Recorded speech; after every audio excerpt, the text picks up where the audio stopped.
part of the Press Play Podcast Network. Chapter 17, Murdaugh, Privilege, Power, and Secrets, Part 4. Previously on the Hyman Podcast. On the morning of February 24th, 2019, while on the way home from a party, an egregiously drunk Paul Murdaugh crashed his father's speedboat beneath Archers Creek Bridge, killing then 19-year-old Mallory Beach. That was the beginning of the end for both Paul and his father, Alex Murdaugh. We also talked about how Paul got to walk around a free man and how it took nearly 2 months before he was charged with a crime. Well, his freedom didn't last long because 2 years after his arraignment while awaiting trial, he and his mother were killed at the family's hunting lodge. In the process of investigating the murders of Paul and Maggie Murdaugh, SLED, the South Carolina Law Enforcement Division, discovered something that caused them to open 2 more investigations. One into the hit-and-run death of Stephen Smith, and the other into the death and missing estate money of one Gloria Satterfield. After seeing how epically he was about to go down, Alex tried to arrange for his own suicide by using the bad aim of a former client turned drug dealer. Unfortunately, all he had to show for it was a splitting headache and one more hospital bill. Since then, he's been officially excommunicado from his own law firm and from the Solicitor General's post. He's been disbarred, and now he's been accused of a lot more than insurance fraud. While Alex has been in rehab and in jail for defrauding the sons of Gloria Satterfield, among other clients, his luck really did take a turn for the worst. Back when I first reported on this story, I told you that Alex found himself at rock bottom.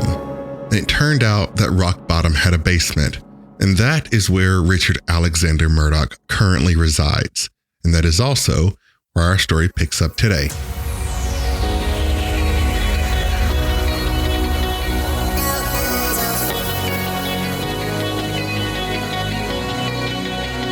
From the Hyman blog and the Press Play Podcast Network, I'm JD Hyman. As a Black man living here in America, I am living proof that while all men were created equal, not all men are equal. We're here to dig into the American political system, explore and unearth experiences from the human condition, and be a catalyst for some hard conversations that need to be had. Conversations that demand to be had. No matter what brought you here, I'm glad you came. Once again, my name is JD, and this is the Hyman Podcast.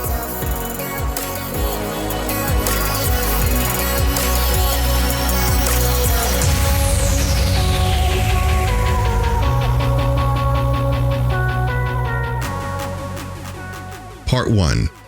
The Sins of the Father. There once was a very powerful family. They had privilege and deference that ran deep in the South. They had secrets and influence that made them untouchable. But when the news broke about the deaths of Paul and Maggie Murdaugh, anyone following the story, South Carolinians especially, saw it as this great big mystery. How could one family have such bad luck? But for the people of Colleton and Hampton counties respectively, they were thinking something else entirely. For most of their lives, the Murdaughs have been in power. They were Beaufort royalty. Their family name extends well beyond the law firm started by the dearly departed Elder Murdaugh. The name Murdaugh can be found plastered on various businesses, shops, and even street signs. It's a name that, at one point, carried privilege, power, prestige, and up until recently, deep, dark secrets. Now, the name is something else, something of an enigma. No one really knows the truth about the Murdaughs, but slowly, more and more about the family that ran the Hamptons is coming out in the light. On June 1st, 2022, a judge approved Alex Murdaugh's confession of judgment with regard to the $4.3 million insurance settlement, which Alex fraudulently collected after the death of his former housekeeper, Gloria Satterfield. Satterfield died as a result of a stroke that was brought on by a traumatic brain injury that she sustained while working at the Murdaugh home. Since her death was ruled as natural, the medical examiner was never notified and an autopsy wasn't performed. The confession judgment simply means Alex admits that he fraudulently collected the money, and in this way, it avoids a lengthy trial process. Unfortunately for Alex, It didn't end there. 2 days later, on June 3rd, 2022, SLED announced it had received permission from the Satterfield family to exhume her remains. While there hasn't been any definitive evidence, many in law enforcement believe that Satterfield's manner of death is questionable at best. Hopefully, an autopsy will reveal some new evidence as to what led to the housekeeper's death, but at this point, it's hard to tell. So, let's go back through the timeline of events. 2015, classmate of Buster Murdaugh, 19-year-old Stephen Smith, is found dead in the middle of a road in Hampton County. His death is hastily ruled a hit and run despite the state trooper's incidents report notating that there was no evidence to suggest the victim was struck by a vehicle. 2018, Gloria Satterfield dies under mysterious circumstances after taking a fall at the Murdaugh home.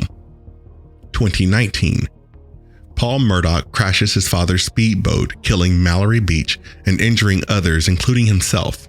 Beach's family files a wrongful death lawsuit which names Paul, Alex, as well as the convenience store that sold him alcohol as defendants. June 2021. Maggie and Paul Murdaugh are murdered on the family's estate and are found by Alex. They have sustained multiple gunshot wounds from 2 different weapons. As a result of the investigation, SLED opens an investigation into the 2015 death of Stephen Smith. September 2021. The partners in Alex's law firm confront him about millions of misappropriated client funds. A day later, in an attempt to leave his surviving son with a $10 million insurance policy, Alex hatches a suicide for hire plot, which goes horribly awry. That same month, Gloria Satterfield's son filed a wrongful death lawsuit against Alex, and this prompts the South Carolina Enforcement Division to open an investigation into her death. October 2021. A South Carolina judge freezes the assets of Alex and his surviving son Buster and appoints receivers to analyze the family's finances. While receiving medical treatment for his opioid addiction, Alex is arrested on new charges, which alleges he defrauded the sons of Satterfield of more than $4.3 million in insurance settlement funds. November 2021, South Carolina Attorney General Alan Wilson announces that a Hampton County grand jury has issued indictments for Alex for conspiracy, false claim payment in the amount of $10,000 or more for filing a false police report in connection with his suicide for hire attempt. Also indicted is the alleged hitman Curtis Smith for pointing and presenting a firearm, conspiracy, assisted suicide, assault and battery of high aggravated nature, and false claim or payment for an amount of $10,000 or more. Wilson later adds several new indictments totaling 27 counts against Mr. Murdaugh. These include 4 counts of breach of trust with fraudulent intent, 7 counts of obtaining signature or property by false pretenses, 7 counts of money laundering, 8 counts of computer crimes, and 1 count of forgery. December 2021. The South Carolina Attorney General announces that a grand jury has issued 7 new indictments against Murdaugh, which total 21 new charges, 9 counts of breach of trust with fraudulent intent, 7 counts of computer crimes, 4 counts of money laundering, and 1 count of forgery, an alleged scheme to defraud victims of more than $1.3 million. A total of 12 indictments against the former lawyer combined allege that he embezzled more than $6.2 million. In late December, Murdaugh agreed to pay a $4.3 million settlement to Satterfield's son in their wrongful death lawsuit.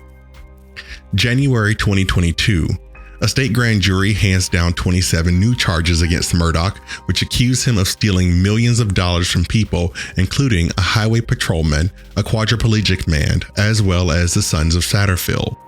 The new indictments charge Murdaugh with 21 counts of breach of trust with fraudulent intent and 6 counts of computer crimes extending to his crime history back in 2011. At this point, he faces more than 70 charges and is accused of stealing nearly $10 million from clients. June 2022, SLED gets permission to exhume Gloria Satterfield to confirm the cause and manner of death. The Attorney General announces new indictments against Murdaugh, including an indictment related to laundering money as part of a drug trafficking ring. These charges indicate that over the course of nearly a decade, Murdaugh wrote in excess of 430 checks to Curtis Smith, the hitman, drug dealer, and from what we know now, a distant cousin of Alex Murdaugh, which totaled in excess of $2.4 million. Murdaugh made most of the checks out to Smith in small amounts, less than $10,000, to avoid being flagged by banks and the IRS. Smith would then convert the checks to cash, sometimes forging the endorsement of known associates without their consent to facilitate acquisition and distribution of narcotics, and to the benefit of Alex Murdaugh by concealing and disguising the nature, location, sources, ownership, or control of the proceeds from a myriad of unlawful activities. These new charges bring the indictment count to 18 and the total number of charges to 90. And that brings us to July 2022, which we'll get to after the break. What's up, everyone? Chase Smith here, host of the Chase Smith podcast, and my podcast reflects who I am. My hobbies, my interests, my passions, my curiosities, my careers, my questions, and my family. I'll spend time talking about all types of sports, movies, TV shows, trending news stories, and other cultural events, and even faith. This is who I am, and I hope I can get to know you as well. Join me on the Chase Smith podcast, and let's have some thought-provoking conversations, only on the Press Play Podcast Network. Hello, Brooks here with the Books with Brooks monthly book club podcast. Here's how Books with Brooks works. We read one book a month and then we talk about it. Classics like Stephen King's The Shining, debut novels like We Are the Brennans by Tracy Lang, and tons of other compelling, life-changing stories, one book and 1 month at a time. So come read along with us and then listen in. Part 2, An End in Sight. On June 14th, 2022, Alex is indicted for the murders of his wife and son, Maggie and Paul Murdaugh. According to the indictments, Alex used the rifle to kill his wife and then the shotgun to kill his son. At this time, those are all the details being made available to the public regarding the double homicide. To this date, Alex has denied any involvement. I suspect in the coming months, as more evidence is released to the public, we'll be getting a better picture of what exactly is going on behind the curtain. As far as homicides go, they were pretty gruesome. Paul was shot in both the arm and chest as well as the head, and according to the reports, Maggie was shot multiple times while standing and again while she was lying on the ground already injured, which aligns with the investigators' theories of an execution-style killing.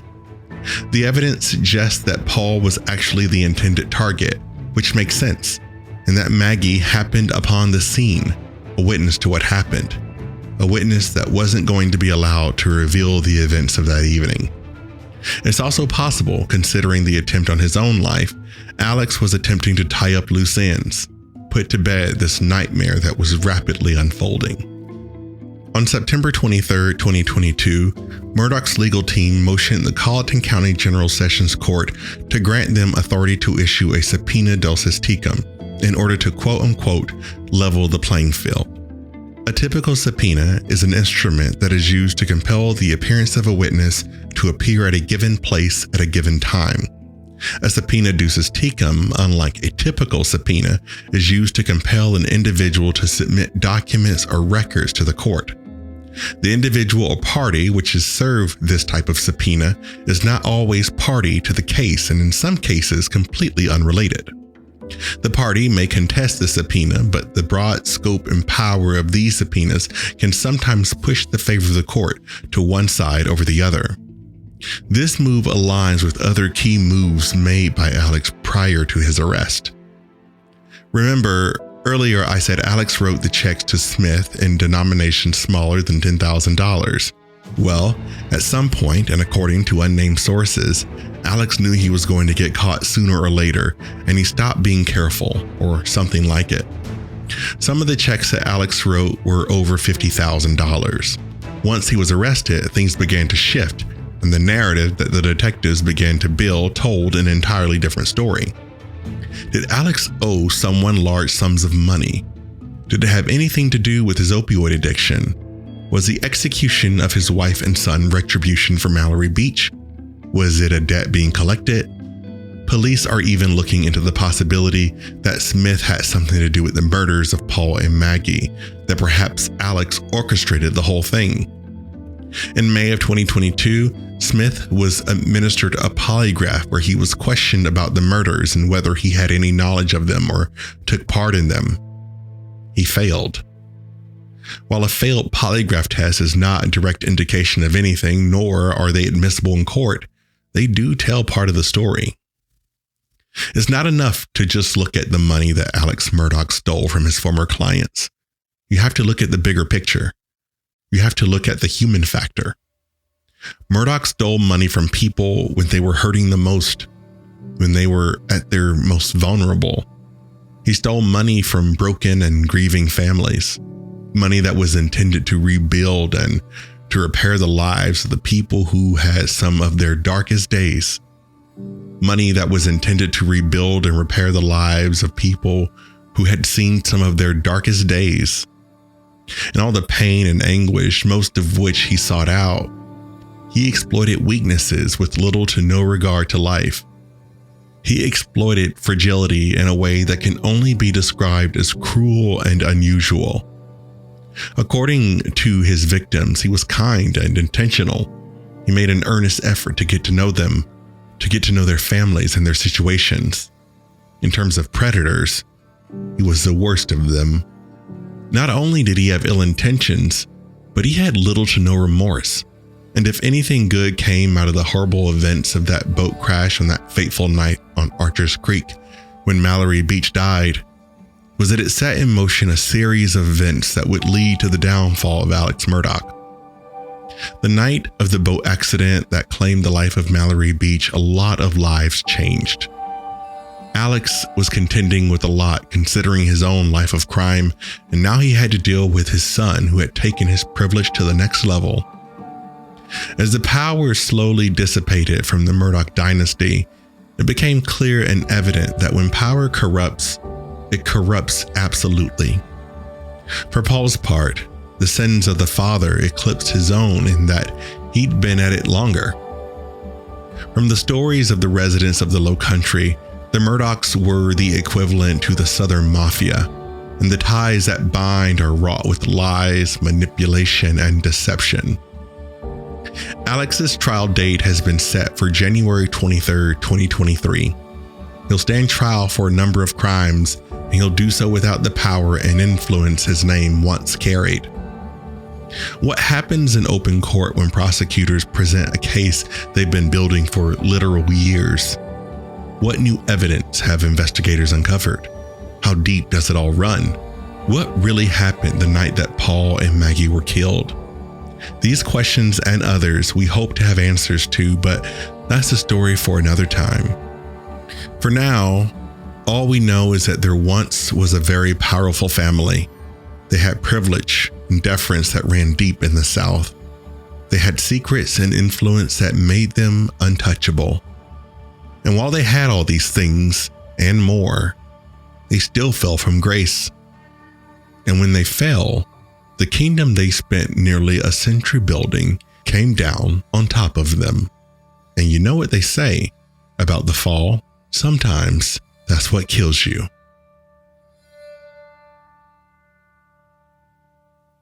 My name is JD Hyman. This is the Hyman Podcast. I'll see you next time. The Hyman Podcast was written, edited, and produced by myself. Share with guests Whitney Hall and Mary Louise Layton co-produce and research. Cover art and branding by Kevin Aki.